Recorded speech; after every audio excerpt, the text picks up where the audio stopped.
आइए जानते हैं हेमरेजिक सिस्ट क्या होती हैं। हेमरेजिक सिस्ट अंडे दाने के गुब्बारे की तरह होने वाली गठान होती है। उस गुब्बारे के अंदर ब्लड भरा हुआ होता है, बट ये बहुत छोटी छोटी होती हैं एंड एसिम्प्टोमेटिक होती हैं, कोई सिम्टम नहीं होता है। ये होती क्यों है? ये सेक्स हार्मोन्स के बॉडी में डिस्टर्बेंस के कारण होती हैं गठानें। सेक्स हार्मोन्स का बॉडी में डिस्टर्बेंस हो जाता है, जिसकी वजह से ये गठानें ठीक होती हैं एंड बार बार होती हैं।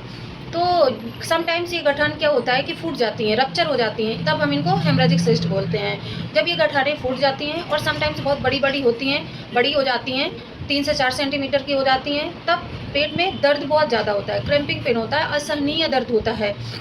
और ये होती किनको है?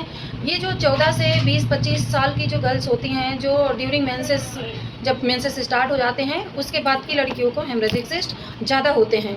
जो बाहर का बहुत ज़्यादा खाना खाती हैं, फैटी फूड वगैरह, उन्हें भी बहुत ज़्यादा होती है। तो जिनको हेमरेजिक सिस्ट बार बार हो रही हैं, वो लोग बाहर का खाना टोटली अवॉइड करें, टोटली बिल्कुल भी बाहर का फैटी फूड, जंक फूड बिल्कुल भी ना लें। एंड मंथली डॉक्टर से रूटीन चेकअप भी करवाती रहें एंड अल्ट्रासाउंड भी करवाती रहें।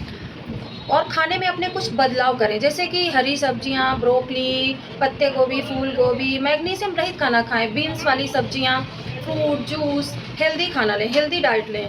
इसमें जो ये हेमरेजिक सिस्ट होती है, इसमें डाइट का बहुत बड़ा रोल है। अगर आप ऑयली खाना, मिर्च मसाला, तेल, बाहर का जंक फूड वगैरह खाती हैं, तो ये गठान आपको बार बार होगी एंड ये रप्चर होती है, तो बहुत ज़्यादा तकलीफ देती है। इस वजह से आप बिल्कुल भी बाहर का फूड ना लें, बाहर का कोई भी खाना नहीं लें, पिज़्ज़ा, बर्गर, ये मोमोज वगैरह बिल्कुल नहीं खाएं। घर का हेल्दी खाना लें, जूस लें।